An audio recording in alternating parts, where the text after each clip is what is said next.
चलो, anything which is projected और throne, ध्यान रहे, एनीथिंग विच इज प्रोजेक्टेड और थ्रोन, मतलब प्रोजेक्टेड का मतलब होता है कोई भी चीज को हम जो फेंकते हैं उसको प्रोजेक्शन ही कहते हैं। आप क्रिकेट खेल रहे हो, आपने बॉल को थ्रो किया, ठीक है, तो वो भी क्या हो गया, प्रोजेक्शन हो गया। एनीथिंग विच इज प्रोजेक्टेड और thrown in the space under the influence of gravity, this is called projectile motion, ठीक है। द पाथ फॉलोड, अब कोई भी चीज को हम प्रोजेक्ट कर रहे हैं, देखो कोई भी चीज को हम थ्रो कर रहे हैं, तो ये जो पाथ को फॉलो कर रहा है, जो ऑब्जेक्ट पाथ को फॉलो कर रहा है, उसको क्या बोलते हैं, ट्रेजेक्ट्री, ठीक है। ट्रेजेक्ट्री जनरली इक्वेशंस निकालने के काम आती है, तो इक्वेशन निकालेंगे तो ट्रेजेक्ट्री का मतलब आपको पता होना चाहिए, जो प्रोजेक्टाइल मोशन में जो ऑब्जेक्ट पाथ फॉलो कर रहा है उसी को बोलते हैं। अब आगे बढ़ने से पहले कुछ एजम्पशंस देख लेते हैं जो हमें यहां पे कंसीडर करने हैं। फॉर एग्जांपल, जब हम प्रोजेक्टाइल मोशन यहां पे कंसीडर करेंगे तो सबसे पहला वाला जो पार्ट है वो है नो एयर रेजिस्टेंस, मतलब हम एयर रेजिस्टेंस को नहीं लेंगे। दूसरा, there is no effect due to the curvature of the earth, earth के कर्वेचर से उस पर कोई इफेक्ट नहीं पड़ेगा। तीसरा है उसके रोटेशन से कोई इफेक्ट नहीं पड़ेगा, अर्थ के रोटेशन से। और चौथा है g is constant for the all point of trajectory, हर एक पॉइंट के लिए हमारा जो जी है वो कांस्टेंट रहेगा। क्लियर है? तो ये हमारा कंसेप्ट है जो अब हम लेने जा रहे हैं। अब मेन पार्ट स्टार्ट होता है, that is equation of trajectory, equation of trajectory और पाथ। पहला कंसेप्ट देखो, एंगुलर प्रोजेक्शन का बाद में करेंगे, पहले हॉरिजॉन्टल प्रोजेक्शन कर रहे हैं। स्टार्टिंग में मैंने बताया था हॉरिजॉन्टल प्रोजेक्शन मतलब हम ऑब्जेक्ट को यहां से थ्रो कर रहे हैं सीधा और वो नीचे जाके गिर रहा है, मतलब एक पर्टिकुलर हाइट से ही फेंक रहे हैं ऑब्जेक्ट को, ठीक है। तो इसे बना लेते हैं पहले, देखो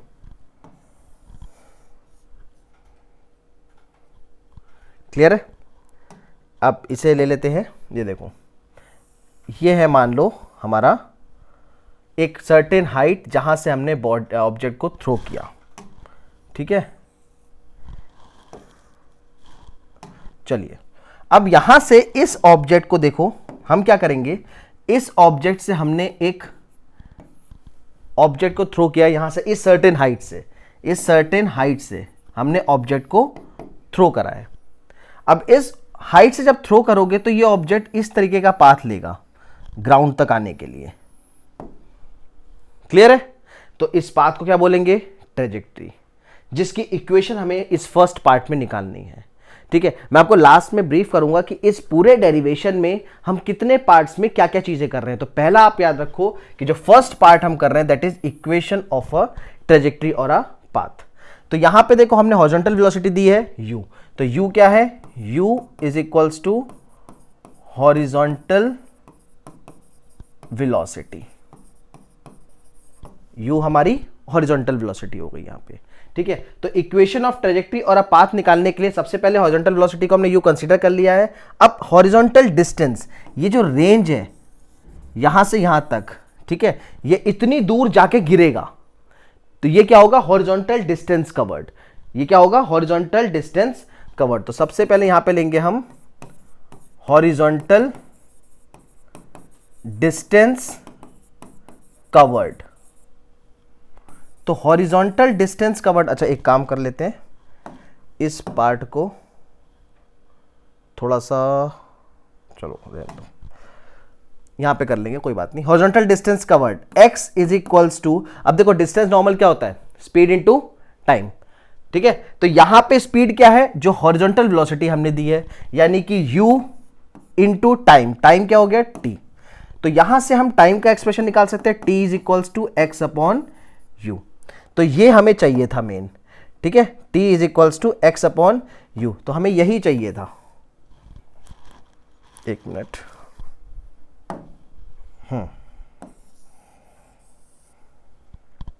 क्लियर है। तो t is equals to x upon u. अब देखो याद रहे, चाहे हॉरिजॉन्टल प्रोजेक्शन हो चाहे वर्टिकल प्रोजेक्शन हो, ठीक है, एंगुलर प्रोजेक्शन, दोनों केस में हम इक्वेशन ऑफ ट्रेजेक्ट्री में second equation of motion use करने वाले हैं। अब देखो कई बार आपको होता है कि भाई डेरिवेशंस हम करें तो भूल जाते हैं, स्टेप्स भूल जाते हैं। उस स्टेप्स को याद रखने के लिए कि मैं एक ट्रिक बता रहा हूं, हमें दोनों प्रोजेक्टाइल मोशन में second equation of motion use करनी है। ठीक है, तो देखो अब कहां कहां यूज करेंगे, आप बस ये ध्यान रखो, सेकंड इक्वेशन ऑफ मोशन। तो सेकंड इक्वेशन ऑफ मोशन हमारी होती क्या है, s is equals to, okay right, s is equals to ut plus half at square, ये होती है हमारी सेकंड इक्वेशन ऑफ मोशन। तो इसी को हमें यूज करना है सेकंड इक्वेशन ऑफ मोशन को। अब देखो सेकंड इक्वेशन ऑफ मोशन को यूज करेंगे, ये तो देखो हॉरिजॉन्टल था, हॉरिजॉन्टल डिस्टेंस हमने निकाल ली। अब वर्टिकल का केस आएगा जिससे हम इक्वेशन निकालेंगे। तो हम यहां पे फॉर लिख सकते हैं, for vertical motion, for vertical motion. तो फॉर वर्टिकल मोशन हम यहां पे क्या लिखेंगे, देखो y is equals to ut plus half at square. Second equation use करा है, सेकेंड इक्वेशन जो डिस्टेंस है s वो क्या हो जाएगी, y डिस्टेंस हमने जो कवर किया, और is equals to ut plus half at square. अब आपको ये देखना है कि कौन सी वेलोसिटी जो है यहां पर वो जीरो होगी। ठीक है, देखो वर्टिकल मोशन के केस में हमने तो हॉरिजॉन्टल प्रोजेक्शन दिया था, नीचे वेलोसिटी तो हमने प्रोवाइड नहीं करी, नीचे कैसे जा रहा है, it due to the influence of gravity. तो इसका मतलब u क्या होगा हमारा, जीरो हो जाएगा, और जो ये a वाला पार्ट है ये क्या हो जाएगा, g, पॉजिटिव g।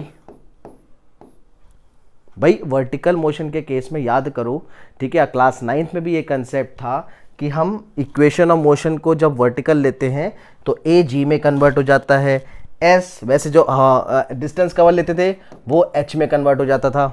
ठीक है ना, तो इस केस में y is equals to ut plus half at square में u वाला पार्ट तो हमारा ऑटोमेटिकली जीरो हो गया। तो इसको कर लेते हैं यहां पे, देखो तो ये आ गया हमारा y इज इक्वल्स टू,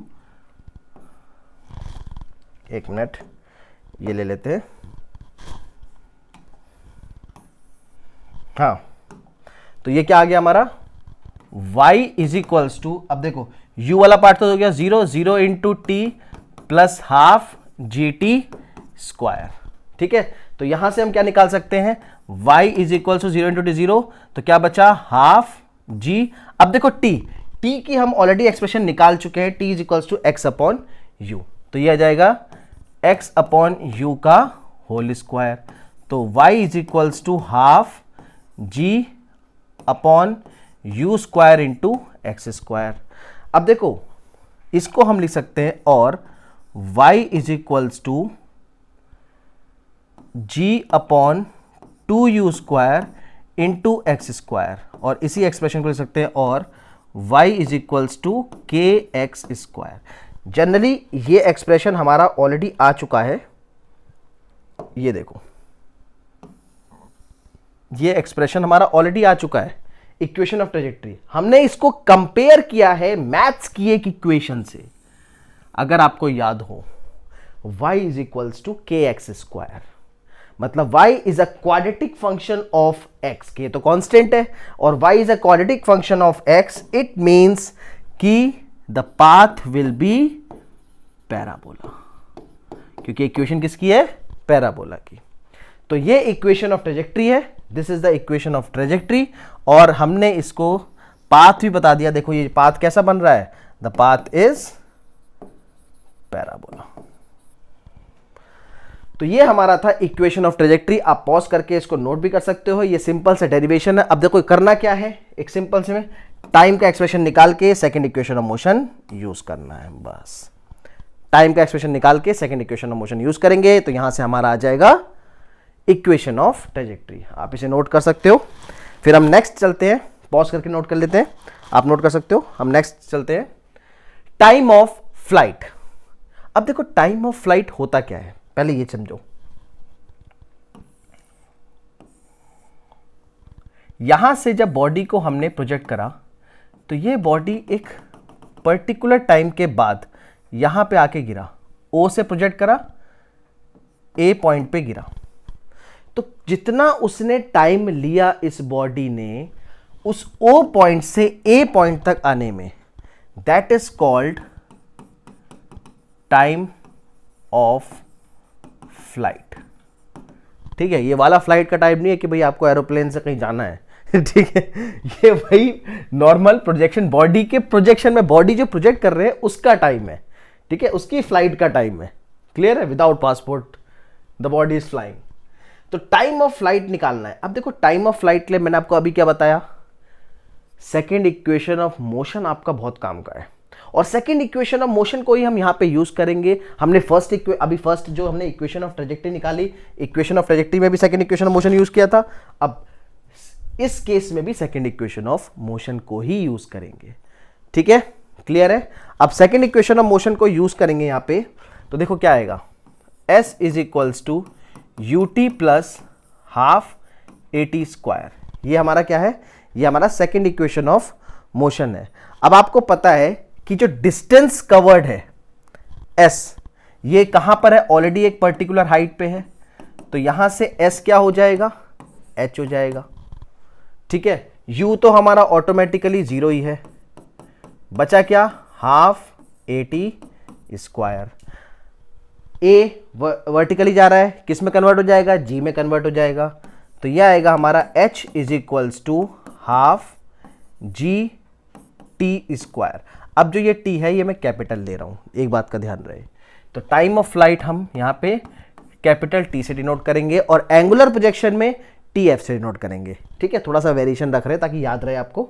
तो h is equals to half g t square, यहां से हम निकाल सकते हैं t square is equals to 2h, देखो 2 यहां चला जाएगा ऊपर और g नीचे आ जाएगा, 2h अपॉन g, और हम ले सकते हैं t is equals to under root 2h upon g। तो ये हो गया हमारा टाइम ऑफ फ्लाइट का expression, t is equals to under root 2h upon g। Clear है? चलिए अब नेक्स्ट इसी में ही एक चीज और करते हैं जो कि है हॉरिजॉन्टल रेंज। ठीक है, इसी से एक्सप्रेशन निकालना है। ध्यान रहे, दूसरा ट्रिक भी आप याद रखो कि टाइम ऑफ फ्लाइट में भी सेकेंड इक्वेशन ऑफ मोशन को ही यूज करा है। क्लियर है? आई होप आपको समझ में आ रहा होगा, पॉज करके इसे यूज कर सकते हैं। अब हम नीचे नेक्स्ट निकालेंगे हॉरिजॉन्टल रेंज। देखो हॉरिजॉन्टल रेंज क्या होता है, इसको बोलते हैं जिस हाइट से बॉडी को प्रोजेक्ट करा और जहां वो पहुंचा उस डिस्टेंस को बोलते हैं हॉरिजॉन्टल रेंज। मतलब हॉरिजॉन्टल रेंज निकालना है तो बेसिकली हमें डिस्टेंस ही निकालना है। अब डिस्टेंस निकालने के लिए सबसे सिंपल सी बात है, देखो यहां पे लिखा भी है the horizontal distance covered during the time of flight. जितना वो दूर जा रही है, ठीक है, बॉडी जितना भी दूर जाके रुकेगी, जहां पे भी गिरेगी, तो जहां से थ्रो किया है वहां से लेके वहां तक की जो डिस्टेंस है उसे हम कहेंगे हॉरिजॉन्टल रेंज। चलिए हॉरिजॉन्टल रेंज निकालना है मतलब डिस्टेंस निकालना है, और डिस्टेंस क्या होता है, स्पीड इनटू टाइम, यानी कि यहां पे क्या होगा, horizontal velocity into time of flight. ठीक है, तो horizontal velocity into time of flight यहां से निकालेंगे। तो हॉरिजॉन्टल रेंज को हम डिनोट करते हैं आर से। इसको किससे डिनोट कर रहे हैं, आर से। हॉरिजॉन्टल रेंज को हम आर से, कैपिटल आर से डिनोट करेंगे। तो r is equals to horizontal velocity, horizontal velocity जिससे हमने थ्रो करा है, दैट इज u। तो हॉरिजॉन्टल वेलोसिटी हो गई u into time of flight capital T। अभी हमने निकाला था time of flight capital T। Time of flight का एक्सप्रेशन पुट करना है, हॉरिजॉन्टल रेंज का एक्सप्रेशन आ जाएगा हमारा यहाँ पे। देखो टाइम ऑफ फ्लाइट क्या है, t is equals to under root 2h upon g। तो यहां पे रख देते हैं r is equals to u under root 2h upon g। तो ये आ गया हमारा एक्सप्रेशन हॉरिजॉन्टल रेंज का। तीसरा पार्ट भी खत्म। सबसे पहले क्या निकाला, इक्वेशन ऑफ ट्रेजेक्ट्री। कैसे निकाला, सेकंड इक्वेशन ऑफ मोशन से। देखो मैं आपको रिवाइज करा देता हूं यहां से। सबसे पहले हमने निकाला इक्वेशन ऑफ ट्रेजेक्ट्री और अ पाथ। कैसे, टाइम का एक्सप्रेशन निकाल के सेकंड इक्वेशन में पुट कर दिया। ठीक है, नेक्स्ट निकाला हमने time of flight. Time of flight भी सेकंड इक्वेशन से निकाला। हॉरिजॉन्टल रेंज निकाला, टाइम ऑफ फ्लाइट का एक्सप्रेशन यहां पे पुट कर दिया।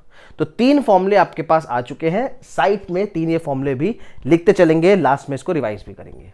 ठीक है, आप इसे यहां से नोट कर सकते हो। इसमें एक चीज मैं और ऐड ऑन करता हूं, एक छोटा सा कंसेप्ट और है, ठीक है। किसी भी पर्टिकुलर पॉइंट पे देखो, जैसे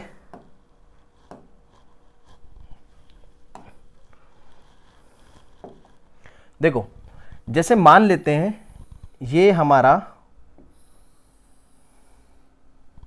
ठीक है,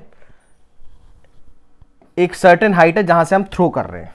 अब इस सर्टेन हाइट से हमने इसको थ्रो किया है, ठीक है। तो देखो, जब वेलोसिटी दी u, तो ये पाथ जो आएगा ये इस तरीके से आएगा, इस बॉडी का जो प्रोजेक्टाइल होगा, जो सॉरी ट्रैजेक्टरी होगी वो इस तरीके की होगी। अगर मुझे किसी पर्टिकुलर इंस्टेंट पे, मान लो इस पॉइंट P पे वेलोसिटी चाहिए, कितनी वेलोसिटी है इस पॉइंट P पे, तो उसका एक्सप्रेशन निकालने जा रहे हैं। ये भी एक इंपॉर्टेंट पॉइंट है, हम इसे लिख सकते हैं फोर्थ पॉइंट में velocity at any instant, velocity at any instant, ठीक है, ये निकालने जा रहे हैं। तो देखो, सबसे पहली बात कि अगर इसको हम कंपेयर करें हॉरिजॉन्टल से, अगर हम इसे कंपेयर करें हॉरिजॉन्टल और वर्टिकल से, तो ये एक एंगल पे एक्ट हो रही है। Let us take this angle as beta, ठीक है, let us take this angle as beta. इसको मैं अलग से भी बना के दिखाता हूं आपको। देखो, जैसे ये पॉइंट P है, ठीक है, तो ये दो कंपोनेंट में ब्रेक हो रहा है, रेक्टेंगुलर कंपोनेंट में इस वेलोसिटी को हम ब्रेक कर रहे हैं। एक हॉरिजॉन्टल कंपोनेंट Vx और एक वर्टिकल कंपोनेंट Vy। तो Vx और Vy ये दो पार्ट में ब्रेक हुआ, हॉरिजॉन्टल और वर्टिकल में। आपको पता ही है फिजिक्स में जब कोई भी चीज कोई एंगल पे एक्ट होती है तो हम उसके दो कंपोनेंट ब्रेक करते हैं। रेक्टेंगुलर कंपोनेंट वेक्टर में हमने पढ़ा था Vx और Vy। तो यहां पे हम ब्रेक कर लेते हैं। So this is Vx, this is Vy। Clear है? ये हो गया हमारे दो कंपोनेंट। अब हमें एक पर्टिकुलर इंस्टेंट P पॉइंट पे हमें वेलोसिटी चाहिए। अब इस P पॉइंट पे वेलोसिटी कैसे निकालेंगे? देखो, सबसे पहले आपको ये पता होना चाहिए कि जो हॉरिजॉन्टल कंपोनेंट है Vx, ये हमने हॉरिजॉन्टल वेलोसिटी u दी थी, तो यानी कि Vx तो हमारा u के बराबर हो गया, ठीक है। अब Vy निकाल लेते हैं। देखो, दो कंपोनेंट है, पहला हॉरिजॉन्टल कंपोनेंट, हॉरिजॉन्टल कंपोनेंट हमारा हो गया Vx that is equal to u। Second हो गया हमारा वर्टिकल कंपोनेंट। वर्टिकल कंपोनेंट कैसे निकालेंगे? देखो, Vy is equals to u plus g t. कैसे यूज किया? देखो, v is equals to u plus a t. First equation of motion को यूज कर रहे हैं यहाँ पे। Vy is equals to u plus g t. अब वर्टिकल वेलोसिटी तो हमने प्रोवाइड कराई ही नहीं है, हमने तो ऑब्जेक्ट को सीधा फेंका था, है कि नहीं? यहां पे समझना है। देखो, हमने ऑब्जेक्ट को सीधा थ्रो किया है, हमने वर्टिकल वेलोसिटी प्रोवाइड नहीं कराई है। यानी कि वर्टिकल वेलोसिटी में v हमारा जो vu होगा ये क्या हो जाएगा? 0 हो जाएगा। तो Vy क्या आएगा हमारा? Vy is equals to g t. बस ये समझने वाली बात थी। Vy क्या आ गया? G T. तो यहां पे अब तीसरे पार्ट में निकाल लेते हैं रिजल्टेंट। तो रिजल्टेंट वेलोसिटी हमारी क्या आएगी? देखो, resultant velocity v will be equal to under root Vx का स्क्वायर प्लस Vy का स्क्वायर। तो यहां से पुट कर दो। अंडर रूट Vx कितना है? u, तो under root u square plus Vy कितना है? gt, तो it is g square into t square. तो ये आ गया वेलोसिटी का एक्सप्रेशन। ये चीज समझनी थी आपको। ये आ गया हमारा वेलोसिटी का expression. v is equals to under root u square plus g square into t square. किसी भी पॉइंट पे वेलोसिटी दे देगा, किसी भी, यहां पे निकालना है, यहां पे निकालना है, किसी भी पॉइंट पे ये हमें वेलोसिटी दे देगा। क्लियर है? छोटा सा और, इसमें कभी कभी आप क्वेश्चंस करते हो तो ये भी आ सकता है कि भाई एंगल कितना होगा। ये भी भाई इंपॉर्टेंट पार्ट है कि हमने वेलोसिटी का एक्सप्रेशन तो निकाल दिया, मान लो हमसे एंगल पूछ लिया तो एंगल कैसे निकालेंगे? तो उस एंगल को कुछ नहीं करना है, इसको देखो रेक्टेंगुलर पार्ट में बीटा। अब हम यहां पे बीटा निकाल लेते हैं। इसे यहां पे करता हूं मैं,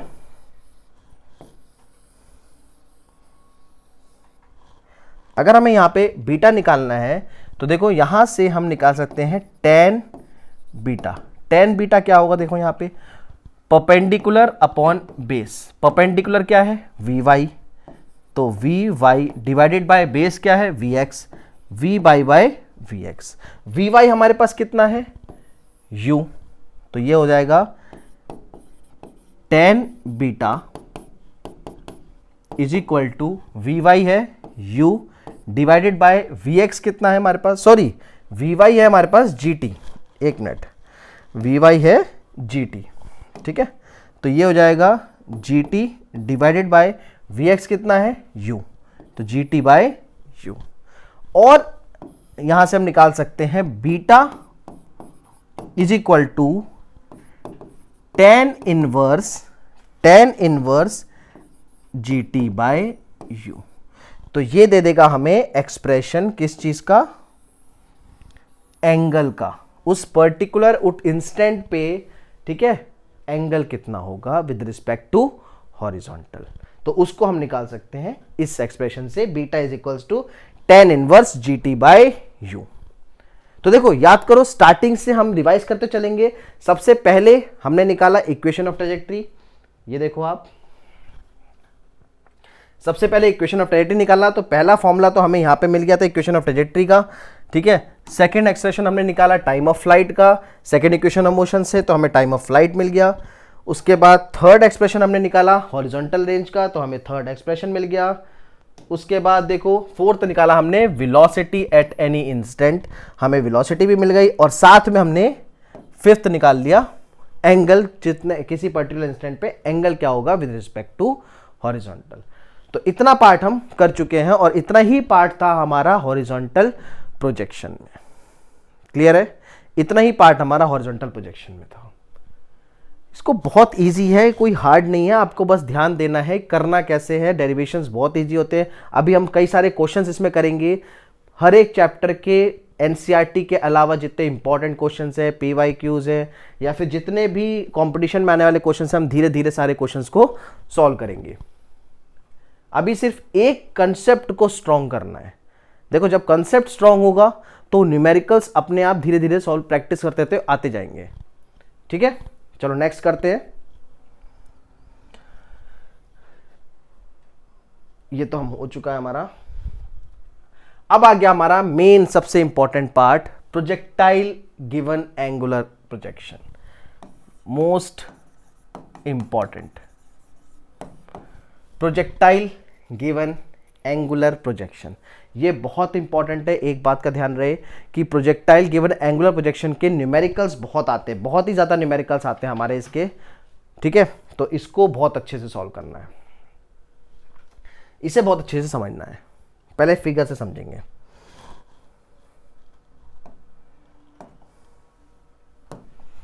देखो सिंपल सा फिगर है, पहले पार्ट में से समझ रहे, दूसरे पार्ट में इसको सॉल्व करेंगे। हमने कोई ऑब्जेक्ट को थ्रो करा एट अ वेलोसिटी u, इस ऑब्जेक्ट को हमने थ्रो करा। ऑब्वियसली सी बात है, एक पत्थर ही देखो, पत्थर को ले लो, पत्थर ने, आपने पत्थर को फेंका तो ये पत्थर ऐसे पाथ लेके एक सर्टेन पॉइंट पे जाके गिरेगा। मान लो O से फेंका और A पॉइंट पे गिरा, तो ये एक एंगल से थ्रो किया है आपने। देखो suppose a body is projected with the initial velocity u, ये देखो u आ गया, making an angle theta with horizontal, horizontal से थीटा एंगल पे थ्रो किया है। तो इस वेलोसिटी के दो कंपोनेंट होंगे, हॉरिजॉन्टल और वर्टिकल। अब देखो ये वाला जो पार्ट है this is the horizontal component, ये वाला जो पार्ट है this is the vertical component. तो हॉरिजॉन्टल कंपोनेंट क्या हो जाएगा, u cos theta, vertical component क्या हो जाएगा, u sin थीटा। दो कंपोनेंट हो गए, horizontal u cos theta, vertical u sin theta, ठीक है। यहां पे लिख लेते हैं u cos theta and u sin theta. Clear है, तो ये चीज आपको इसमें समझनी है। दूसरा, जितना ये हाइट पे जा रहा है इसे बोलेंगे मैक्सिमम हाइट, जितना ऊंचा ये गया, और जितनी दूर जा रहा है उसे हम बोलेंगे हॉरिजॉन्टल रेंज, ये समझना है, जितना ही जा रहा है इसे बोलेंगे हॉरिजॉन्टल रेंज। क्लियर है? तो ये एंगुलर प्रोजेक्शन का केस है।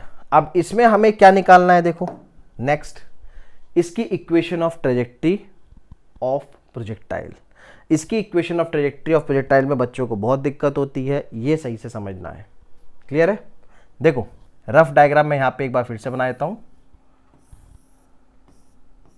ये रेंज थी, ये प्रोजेक्ट करा u cos थीटा और u sin थीटा। ठीक है, मैक्सिमम हाइट हम बाद में लेंगे, अभी जितना काम है हम वही ले रहे हैं। और ये एंगल हो गया थीटा। याद रहे इक्वेशन ऑफ ट्रेजेक्ट्री जो हमने पहले वाले पार्ट में बनाई है और जो अब बना रहे हैं दोनों ही सेम है, दोनों ही सेकंड इक्वेशन ऑफ मोशन से होगा। ठीक है, बस फर्क क्या है आप ये देख लो कि यहां पे जो वेलोसिटी है ये दो कंपोनेंट ब्रेक हो रही है, इस चीज का फर्क है। चलो सबसे पहले निकालते हैं horizontal distance covered. Horizontal distance covered, ये वाला पार्ट बहुत इंपॉर्टेंट है। देखो याद है एंगुलर प्रोजेक्शन वाला ज्यादा आता है, तो एंगुलर प्रोजेक्शन वाले पे आपको ज्यादा फोकस करना है। हॉरिजॉन्टल डिस्टेंस कवर्ड क्या होगा, जैसे पहले निकाला है वही है, इसमें कुछ नहीं करना। x is equal to distance क्या होगा, स्पीड इनटू टाइम। स्पीड कितनी है, हॉरिजॉन्टल स्पीड कितनी है, u cos थीटा, तो u cos theta into time t। तो यहां से t का एक्सप्रेशन निकाल लेते हैं, क्या आएगा, x upon u cos theta. देखो x upon u cos theta. Clear है?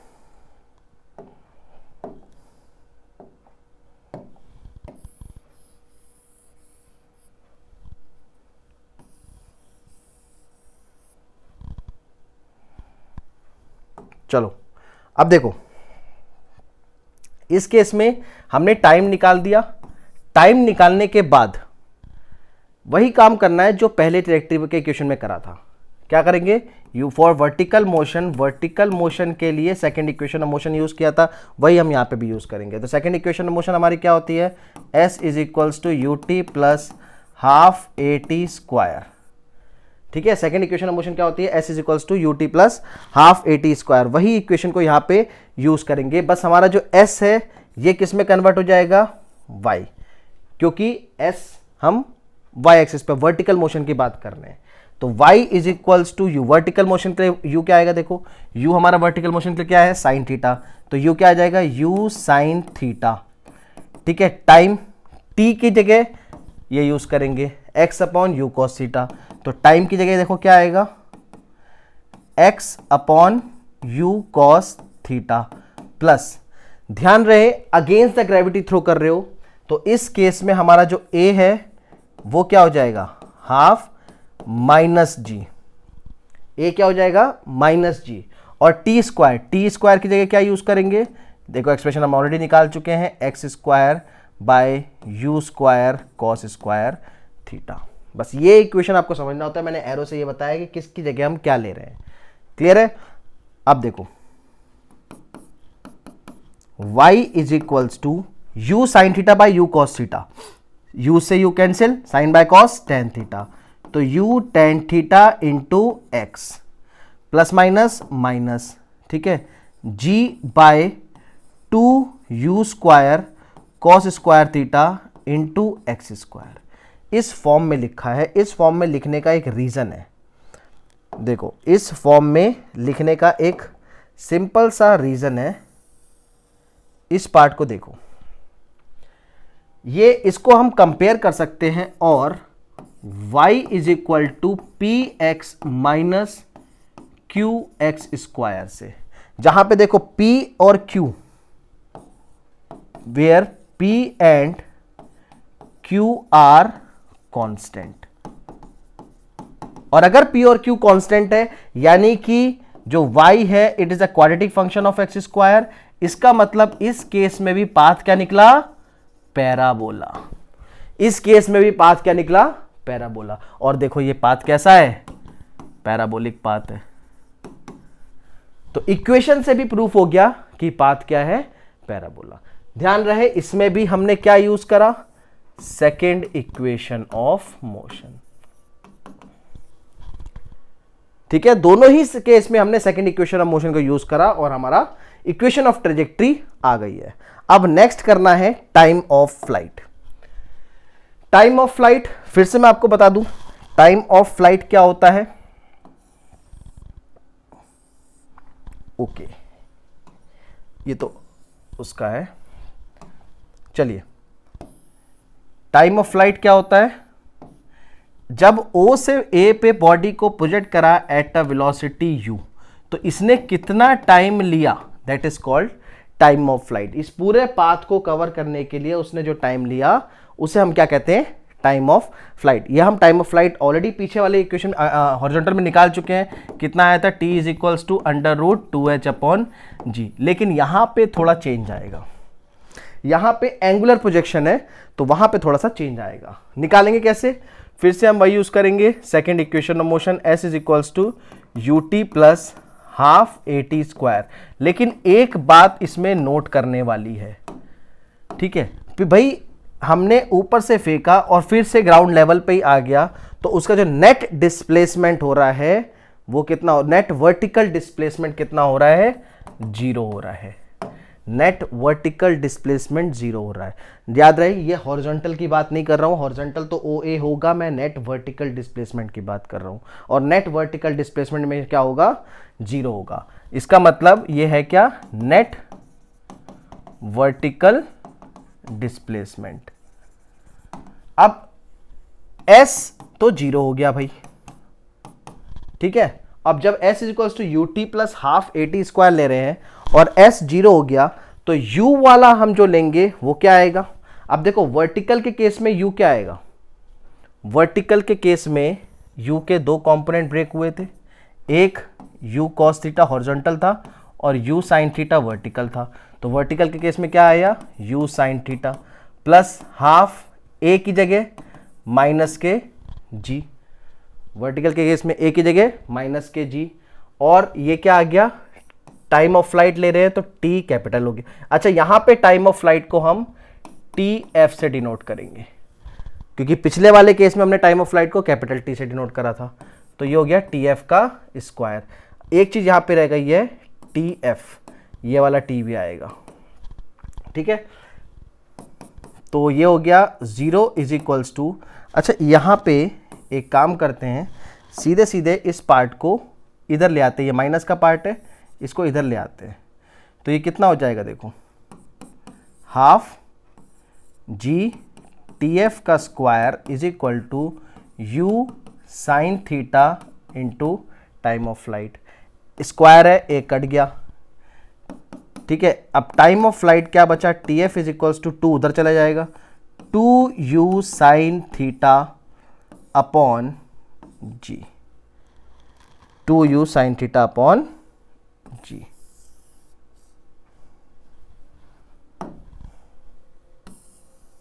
तो ये आ गया टाइम ऑफ फ्लाइट का expression. In the case of angular projection ये आ गया हमारा टाइम ऑफ फ्लाइट का एक्सप्रेशन, ठीक है। इसे आप पॉज करके नोट कर लो। हम चलते हैं नेक्स्ट मैक्सिमम हाइट पे। अब मैक्सिमम हाइट मतलब हम कोई भी ऑब्जेक्ट को थ्रो करते हैं तो वो कितनी हाइट, ऊपर कितनी हाइट पे जाता है, ये है मैक्सिमम हाइट, ठीक है। बना के देख लेते हैं, इसको बोलेंगे हम मैक्सिमम हाइट। यहां से लेके यहां तक, this is called maximum height, ठीक है। अब मैक्सिमम हाइट निकालना है। मैक्सिमम हाइट के लिए अब देखो, सारा काम तो भाई सेकंड इक्वेशन ऑफ मोशन ने कर दिया, यहां पे थोड़ा सा चेंज कर लेते हैं। अब मैक्सिमम हाइट के लिए हम थर्ड इक्वेशन यूज करेंगे, v square minus u square is equals to 2as। सोचो आप कि हम थर्ड इक्वेशन क्यों यूज कर रहे हैं। सेकंड इक्वेशन से भी ये टाइम ऑफ फ्लाइट को यूज कर सके, हम उससे भी यूज कर सकते थे, फर्स्ट इक्वेशन से या थर्ड इक्वेशन से क्यों नहीं निकाल सकते थे, ये चीज आपको सोचनी है, ठीक है। अब आपको ये ध्यान रहे कि हाईएस्ट पॉइंट पे जब कोई भी बॉडी को हम प्रोजेक्ट करते हैं तो उस हाईएस्ट पॉइंट पे जाके कुछ चेंज तो हो रहा होगा। जैसे हमने थ्रो करा तो हॉरिजॉन्टल या वर्टिकल वेलोसिटी दोनों में कुछ तो फर्क आएगा। अब ये इस पॉइंट के ऊपर तो जा नहीं रही है, तो इसका जो वर्टिकल वेलोसिटी है तो खत्म हो गया, ये चीज समझो, हमने यहां पे थ्रो किया तो भाई वर्टिकल कंपोनेंट उसको ऊपर लेके जा रहा है, हॉरिजॉन्टल कंपोनेंट उसको आगे लेके जा रहा है, तभी तो बॉडी जा रही है। लेकिन इस मैक्सिमम हाइट पे जब पहुंच के तो वर्टिकल कंपोनेंट खत्म हो गया है। ठीक है, तो हम इसको यहां पे लिख सकते हैं 0 माइनस, अब 0 माइनस u के केस में क्या आएगा देखो, u square sine square theta is equals to 2 into minus g, और s की जगह डिस्टेंस कितना आएगा hm, इसको डिनोट कर रहे हैं hm से, दैट इज मैक्सिमम हाइट। अब नेगेटिव कंपोनेंट कट जाएगा तो hm कितना आ जाएगा, u square sine square theta upon 2g। Simple सा ये एक्सप्रेशन था और ये खत्म हो गया। ठीक है, तो ये आ गया हमारा मैक्सिमम हाइट ऑफ प्रोजेक्टाइल का एक्सप्रेशन। और ये लास्ट कर लेते हैं हम हॉरिजॉन्टल रेंज। हॉरिजॉन्टल रेंज तो देखो शुरू से ही आप करते आ रहे हो, किसी भी बॉडी को प्रोजेक्ट कर रहे हैं तो जितनी डिस्टेंस ये कवर करेगी this is called horizontal range. Horizontal range बहुत आसान है। ठीक है, हॉरिजॉन्टल रेंज मैंने आपको बताया था ये कितनी रेंज है, एक तरीके से ये डिस्टेंस ही है। हॉरिजॉन्टल रेंज क्या है, एक तरीके से डिस्टेंस ही है। तो हॉरिजॉन्टल डिस्टेंस क्या होगा, यहां पे distance equal to speed into time होता है, तो horizontal distance r is equals to horizontal velocity into time of flight ले सकते हैं। Horizontal velocity into time of flight जरा निकाल के देखो कितना आ रहा है, horizontal velocity into time of flight. आप देखो हॉरिजॉन्टल वेलोसिटी कितनी थी उसकी, horizontal velocity into time of flight में कितनी थी horizontal velocity. Time of flight तो हमने देखो पीछे निकाला है, यहां से निकाल सकते हो, आप ट्राई करो निकाल के। टाइम ऑफ फ्लाइट तो देखो ये है एक्सप्रेशन, कहां है हमारे पास टाइम ऑफ फ्लाइट का, 2u sin theta upon G. Time of flight का एक्सप्रेशन है हमारे पास 2u sin theta upon G. जल्दी से निकालो हॉरिजॉन्टल उसका डिस्टेंस पुट करके कितना आ रहा है हॉरिजॉन्टल वेलोसिटी। ये चलो हिंट देता हूं मैं, हॉरिजॉन्टल ये u वेलोसिटी थी नॉर्मल, तो उसका हॉरिजॉन्टल कंपोनेंट क्या हो गया u cos theta, vertical component क्या हो गया u sin थीटा। ठीक है, तो यहां पुट कर दो, आया, चलो चेक करो। हॉरिजॉन्टल वेलोसिटी है u cos थीटा, तो r हो गया हमारा u cos theta into time of flight. Time of flight अभी मैंने आपको बताया कितना है 2u sin थीटा अपॉन जी, यहां पुट कर देते हैं 2u sin थीटा अपॉन जी। अब देखो बस यहां से कितना आएगा r इज इक्वल्स टू 2, अच्छा u into u square sine theta into cos theta whole upon g. एक बात बताओ, अगर मैं इस पार्ट को देखो, अगर मैं इसे ऐसे लिखूं u square 2 sine theta cos theta, तो हमारे पास अलग से होता है देखो using 2 sine theta into cos theta is equal to sine 2 theta. इस पार्ट को यहां यूज कर लेते हैं, तो हॉरिजॉन्टल रेंज कितना निकलेगा r is equals to you square sine 2 theta upon g. तो ये आ गया हमारा एक्सप्रेशन हॉरिजॉन्टल रेंज का। अब इस एक्सप्रेशन से कई सारे न्यूमेरिकल्स आप सॉल्व कर सकते हो, क्योंकि ये बहुत ही प्यारी बहुत ही खूबसूरत सी बात बोलता है। ठीक है, इस एक्सप्रेशन को ध्यान से देखो, r is equal to you square sine 2 theta upon g हमें मैक्सिमम रेंज दे रहा है किसी भी बॉडी को थ्रो करके कितनी दूर वो जाएगा। ठीक है, अब जो टेक्निक लॉन्ग जंप में या जो टेक्निक जैवलिन थ्रो में नीरज चोपड़ा ने अपनाई थी, वही टेक्निक इसी कंसेप्ट पे बेस्ड है कि भाई कुछ भी आप थ्रो कर रहे हो, कुछ भी आप प्रोजेक्ट कर रहे हो, तो वो मैक्सिमम दूर कैसे जा सकता है। अब आप देखो उसका कमाल, इसमें एक केस करते हैं हम, that is case number 1।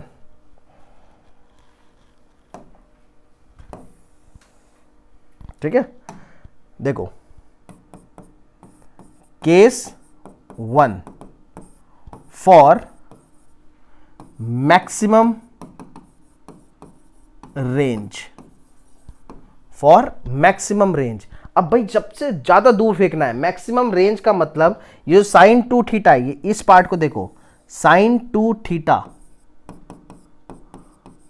Sign 2 theta कितना होना चाहिए, इसकी वैल्यू 1 होनी चाहिए, क्योंकि साइन की मैक्सिमम वैल्यू 1 होती है, ट्रिग्नोमेट्रिक टेबल याद होगा आपको। तो इस हिसाब से 2 थीटा कितना होना चाहिए, 90 डिग्री, और थीटा कितना होना चाहिए, 90/2 दैट इज 45 डिग्री। यानी कि अगर थीटा को हम 45 डिग्री फेंके तो बॉडी मैक्सिमम डिस्टेंस कवर करेगी, या उसकी रेंज मैक्सिमम हो जाएगी। थीटा 45 पे रेंज मैक्सिमम, यानी किसी भी बॉडी को मैक्सिमम फेंकना है, आप लॉन्ग जंप कर रहे हो, लॉन्ग जंप में मैक्सिमम जंप करनी है, तो आपका एंगल अगर थीटा 45 पे हिट करेगा तो that will give you maximum range of that angular projection. ठीक है, इसी का केस नंबर 2 है कि horizontal range is same for the angle of projection theta and 90 minus theta. ये बहुत अच्छी बात है कि देखो, आप देखो 75 डिग्री वाला पार्ट, ये देखो 75 डिग्री पे अगर आप फेंक रहे हो, थीटा आपका 75 है और थीटा आपका 15 है, क्योंकि देखो 75 और 90 माइनस 75 हमें क्या देता है, 15 डिग्री। यानी कि 75 और 15 डिग्री पे अगर आप फेंकोगे तो दोनों ही ऑब्जेक्ट सेम जगह पे जाके गिरेंगे, है कि नहीं। अगर थीटा देखो, फॉर एग्जांपल पहला पार्ट ले रहे हैं हम, theta is equal to 75 degree, तो वो कह रहा है कि जो हॉरिजॉन्टल रेंज है, मतलब आर जो है वो एंगल ऑफ प्रोजेक्शन थीटा और 90 माइनस थीटा, ये यहां लिखा हुआ है, इसको हटा देते हैं, थीटा और 90 माइनस थीटा, इस पार्ट को देखो दोनों के लिए बराबर होगा। यानी कि थीटा 75 रखोगे तो 90 माइनस थीटा हमारा आएगा 90 minus 75 that is equal to 15 degree. तो 15 डिग्री और 75 डिग्री, 75 डिग्री और 15 डिग्री के लिए देखो यही पॉइंट है जहां पे वो गिर रहा है, इसको ए मान लेते हैं। दूसरा एग्जांपल ले लेते हैं, देखो सेकंड एग्जांपल ले लेते हैं, थीटा मान लो 60 है, थीटा 60 डिग्री है, तो 90 माइनस थीटा कितना निकलेगा, 90 माइनस 60 डिग्री कितना आया, 30 डिग्री। यानी कि 60 और 30 इन दोनों के लिए सेम पॉइंट होना चाहिए रेंज। देखते हैं चलो फिगर में, देखो ये है 60 डिग्री, ये देखो, और ये है 30 डिग्री, दोनों ही लाइन सेम जगह पहुंच रही है। Let us take B point, ठीक है ना। और 45 पे तो 90 माइनस 45 ही रहेगा, तो 45 डिग्री पे मैक्सिमम डिस्टेंस कवर कर रहा है। तो ये था एंगुलर ऑफ प्रोजेक्शन के बारे में, ठीक है। अब कुछ पॉइंट्स याद रखने हमें इस पार्ट को करने के लिए। सबसे पहला है, in the projectile motion the particle returns to the ground at the same angle and speed. ध्यान रहे, same angle and speed at which it was projected. अगर किसी बॉडी को हम प्रोजेक्ट कर रहे हैं तो वो जितने एंगल से आप थ्रो कर रहे हो उतने ही एंगल से वो गिरेगा। देखो यहां पर आप इस दोनों पे देखो, अगर 60 एंगल से थ्रो किया है तो वो 60 एंगल से ही गिरेगा, अगर 30 से थ्रो कर रहे हो तो 30 से ही गिरेगा, आप 15 से थ्रो कर रहे हो 15 एंगल से ही गिरेगा, और जिस स्पीड से थ्रो कर रहे हो उसी स्पीड से गिरेगा। है ना मजेदार बात। दूसरा क्या कहता है, देखो the kinetic energy is maximum at the point of projection और a point of reaching the ground, whereas it is minimum at the highest point. जब हम बॉडी को प्रोजेक्ट करते हैं तो इस पॉइंट पे काइनेटिक एनर्जी मिनिमम होगी, ठीक है। मैक्सिमम कहां पे होगी, जहां से हम प्रोजेक्ट कर रहे हैं या जहां पे फॉल कर रही है वहां पे मैक्सिमम होगी। और द लास्ट है, the maximum height attend is 1/4 of its maximum range. जितनी ये हाइट होगी, अब देखो ये आपके न्यूमेरिकल में बहुत काम आएगा ये वाला पार्ट, कि जितनी वो हाइट अटेन कर रहा है वो हमेशा 1/4 होती है उसके रेंज के इस कंसेप्ट को अभी मैं न्यूमेरिकल जब इसमें करेंगे, अभी आगे न्यूमेरिकल करेंगे, उसमें आपको डायरेक्ट बताऊंगा कि कैसे यूज करना है। ठीक है, बस आपको याद रखना है कि जो मैक्सिमम हाइट अटेन कर रहा है उसके रेंज का 1/4 होता है। ठीक है, तो अब हम इसमें न्यूमेरिकल्स करेंगे।